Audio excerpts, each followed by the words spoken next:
Happy St. Patrick's Day. Happy St. Patrick's Day. We're making corned beef and cabbage with some Guinness, of course. Just follow us along. We're doing it the cheap and dirty way. We're gonna braise it. We're not gonna boil it. We're not gonna slow cook it for 10 hours. Mel's cooking today, but we're both wearing our Irish t-shirts. Attire. Yeah. Yep. My Italian Irish.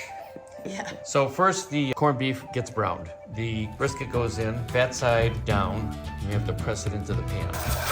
And they say it's just hold it down, let it brown.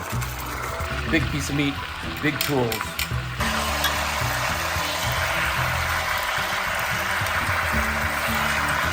All right, top goes on.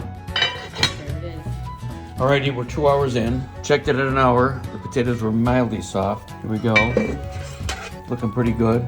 Smells delicious. These are cooked, so we're gonna put the cabbage in and we're gonna go for another half hour.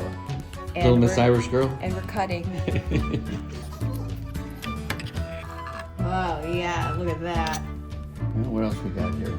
We got some Our cabbage. cabbage. Here's our potatoes and carrots and the onion that we added in there. Well, happy St. Patrick's Day. St. Patrick's Just say we Day. love cooking for you. Enjoy.